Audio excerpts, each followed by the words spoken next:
La Guinée a un nouveau Premier ministre. Mohamed Beyavogui a été nommé à ce poste par le président de la junte, le colonel Doumbouya, à travers un décret lu à la télévision nationale. Mohamed Beyavogui, âgé de 68 ans, est un vétéran du développement très peu connu des Guinéens. Il a derrière lui plus de 30 ans d'expérience, dont une bonne partie dans le système des Nations Unies. Il a été sous-secrétaire général de l'ONU, chargé de la mutuelle panafricaine de gestion des risques à New York, avant d'occuper d'autres fonctions au sein du Fonds international du développement agricole FIDA et du FAO, Organisation des Nations Unies pour l'alimentation et l'agriculture, à Rome, en Italie.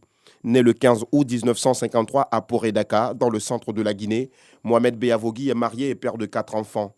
En plus de plusieurs langues locales, il parle l'anglais, le russe et l'italien. Le nouveau chef du gouvernement guinéen sera chargé de mettre en application la charte de la transition, élaborée quelques jours après la prise du pouvoir par l'armée. Elle stipule, en son article 51, entre autres, que le Premier ministre dirige, coordonne et anime l'action gouvernementale.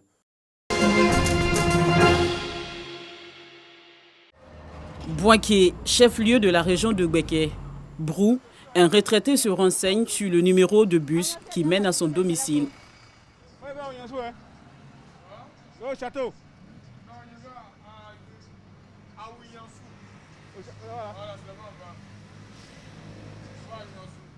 Avec une psychose pour les mototaxis et les véhicules de transport communément appelés Gbaka, l'homme se réjouit de l'arrivée des bus Sotra dans la ville de Boaké.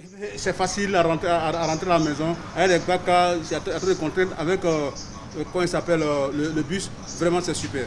Une joie partagée par ce machiniste, même si Brou est le seul client de ce bus de 35 places assises et 77 places debout. C'est à nouveau, ils vont s'habituer. Je suis content d'être à Boaké. Le constat du faible engouement est le même dans cet autre bus. Seulement 2 passagers, tous étudiants. D'habitude, quand on doit prendre des motos et des taxis, on paye énormément. On peut payer 400, mais 500. Mais grâce au bus, on peut payer 200, puis c'est bon, quoi. Je vais juste essayer aussi comment ça se passe parce que aussi on est déjà habitué à les motos. Selon le machiniste, seuls les étudiants, les élèves et les fonctionnaires sont les passagers des bus 2 semaines après le lancement officiel, le vendredi 24 septembre dernier. Aux heures de pointe, on a 20-30 personnes.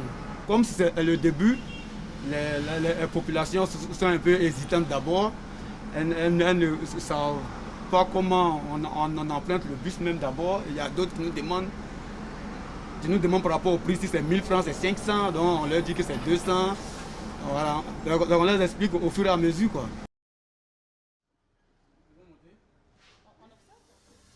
Au prochain arrêt, 2 autres passagers, des élèves. Leur destination, quartier Aouyansou, différente de celle de Naomi, qui est à l'arrêt depuis 1 heure de temps, dit-elle. Elle doit se rendre au plus vite à son travail.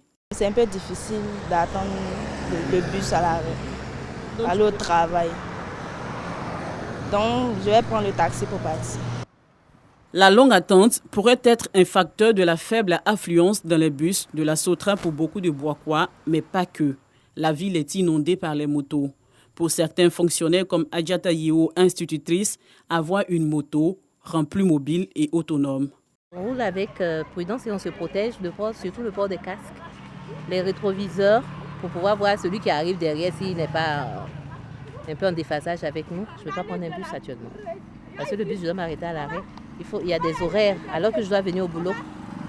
Si j'ai la possibilité d'avoir un engin pour m'y rendre plus tôt, venir recevoir mes élèves, déjà, c'est déjà bon pour moi. La majorité des motos est détenue par ceux qui en font du commerce. Le constat est que dans tous les coins de la ville, lorsque le feu est vert, c'est la débandade. De nombreux accidents sont enregistrés. Au rond-point non loin de la gare de Katioula, ces jeunes conducteurs de moto-taxi sont à la recherche de clients à l'heure de pointe. Pour eux et leurs clients, la moto va au-delà de l'arrêt des bus Sotra, même s'ils reconnaissent les risques auxquels ils s'exposent. La différence s'installe au niveau du coût du transport et des destinations. Le bus aussi, ça arrange. C'est moins cher et puis c'est un peu plus sécurisé. Pourtant, les motos là, bon, souvent on discute plus. Mais l'avantage des motos, eux, ils rentrent pour aller te déposer jusqu'à dans le quartier. Nous, avec la Sotra, on ne fait pas le même travail. Puisque la Sotra descend les clients au goudron, maintenant nous, on prend les clients pour entrer eux dans les quartiers. Donc, la Sotra n'a aucun impact sur le fonctionnement de notre travail. Ici, au fait Kodio, on peut prendre client à 200. Voilà, Tola Koyo Pro 500, Bonflevi 500, ça dépend de l'endroit. D'autres clients préfèrent tout simplement les mini-cars communément appelés Gbaka. Je préfère me débrouiller dans Gbaka que de prendre moto. Pourquoi? Ben non, j'aime pas. C'est des autres. Se déplacer à Boaké est devenu un calcul selon le risque, la distance, la sécurité, le coût du transport et le temps à mettre pour arriver à destination. Dans la deuxième ville du pays, tous les acteurs du secteur du transport cherchent à obtenir leur part du gâteau. Pour l'instant, les motos imposent leur veto.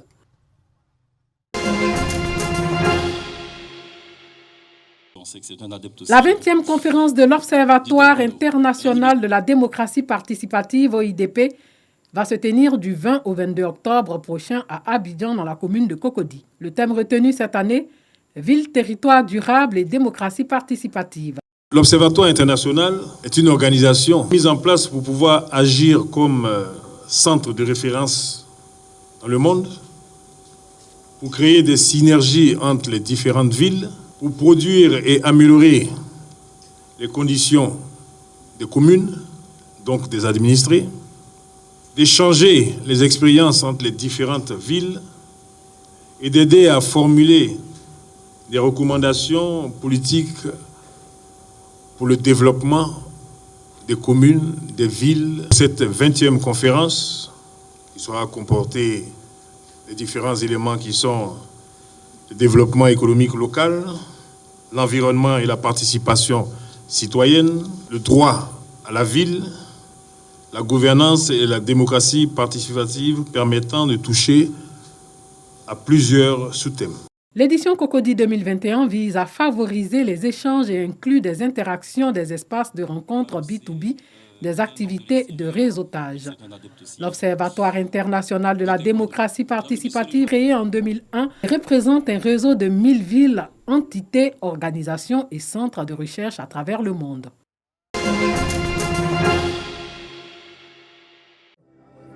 Ils sont venus des différents partis politiques, des organisations de jeunesse et de la société civile pour participer à cette 3e édition du tournoi de la fraternité, doté du trophée Vassili Kidiaby, sénateur dans la région du Kabadougou.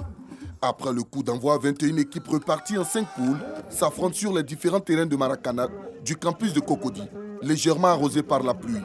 De belles empoignades placées sous le sceau de la paix et la cohésion sociale. Nous avons décidé de nous célébrer, nous jeunes, de tous les partis politiques, nous jeunes, de toutes les obédiences, nous jeunes, d'idéologies différentes, pour pouvoir donner un message à la jeunesse ivoirienne. Nous aurons 2 vainqueurs aujourd'hui, pour ne pas dire 3 vainqueurs. Nous aurons la cohésion comme vainqueur, nous aurons la jeunesse ivoirienne comme vainqueur, nous aurons la Côte d'Ivoire comme vainqueur. Au terme d'une demi-journée de compétition marquée par de belles prouesses techniques, l'équipe du RHDP en orange a rendez-vous avec la formation du RPP, auteur d'un beau parcours, en finale. 0-0 à la pause. Il faut attendre la seconde période avant de voir le match se débloquer. Adam Olivier ouvre le score pour le RPP avant d'inscrire un triplé dans la foulée. Le RHDP réduit la marque mais s'incline finalement 4-2. La cérémonie de récompense a été l'occasion pour les organisateurs d'honorer les différents acteurs qui ont participé à cette 3e édition. Le Conseil national des jeunes de Côte d'Ivoire, CNJCI, est désigné équipe fair play avec 8 buts. Brou Ange de Youth Space remporte le trophée du meilleur buteur.